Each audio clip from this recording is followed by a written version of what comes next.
Okay, welcome to Granny's Garden.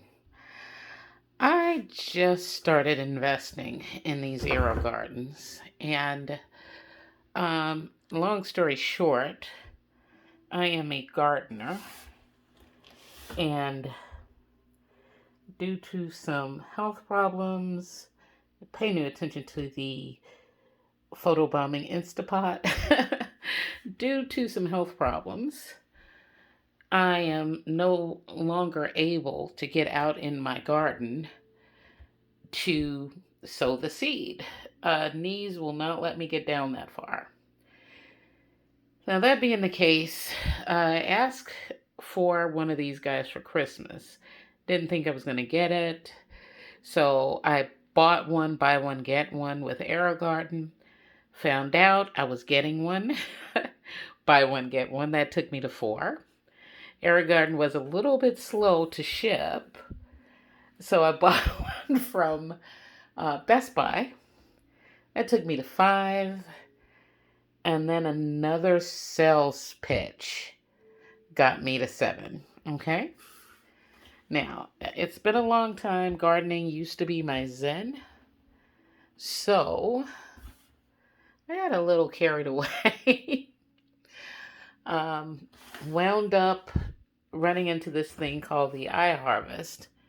And that's due to be delivered on Wednesday. Now, this guy, the other guys you just saw were in my heating closet because they're things like peppers, broccoli rabe. So I felt like they needed a little bit more heat. This guy is my 6-pod Harvest Elite. Now, if you notice right here, the basil on day 4 is already trying to come up through the hole. I understand that's a monster, and it's going to continue to be a monster. A lot of the stuff that I'm doing is going to be experimentation with things that are not supposed to grow well in the Aerogarden. So we'll see how that works out. Now, the last one was a Harvest Elite Slim. This guy is just a plain old Harvest Elite. This is one of my experiments because I understand it's very hard to grow spinach in an Aerogarden. This guy has got all 6 pods of spinach. So hopefully we'll be able to get this guy to grow. And just so you see, sorry about that, got my master chef standing guard. This is one of my sprouts. I simply wanted on this one to grow some lavender and cascading petunias. Unfortunately, when I bought the 6 pod, they forgot to send the cascading petunias. So right now what's in here, front and back, are lavender. And I just stuck the thyme, oh no, that's the rosemary from the 6-pod herb kit in here. We'll figure it out. Now, as I've mentioned, I do have an iHarvest on the way. This guy right here is on day 0. See if I can get that in there. Yep. Here's the problem I find with Aerogardens, which kind of push me towards the iHarvest. If you notice, this guy has got 9 pods. But, depending on what you're growing, you can only use a very small percentage. I've got cherry tomatoes there in the back. That's broccolini. That's broccolini. This one up here is broccoli rabe. Now, simply due to the limitation on the pod size, I have a feeling those guys are coming out. Here, and I'm not sure why this one gives me this feedback. It's the only one that does.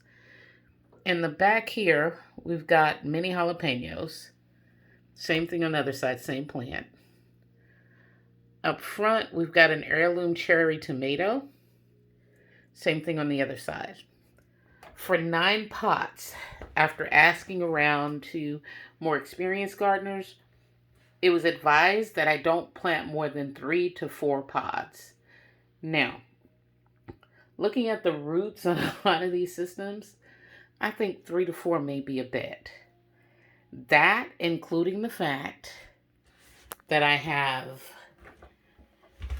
Thai eggplant, strawberries, regular tomatoes, mini sweet bell peppers, sweet peas, and God knows what else that I'd like to grow.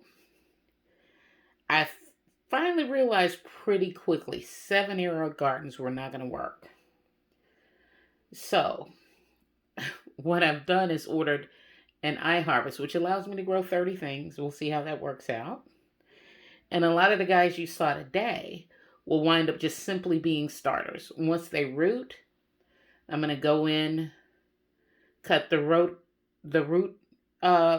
compound that comes with the iHarvest, and set these guys in the iHarvest. Still waiting on my strawberry seeds. Still waiting on a few other seeds. But hang out with me. This is going to be fun.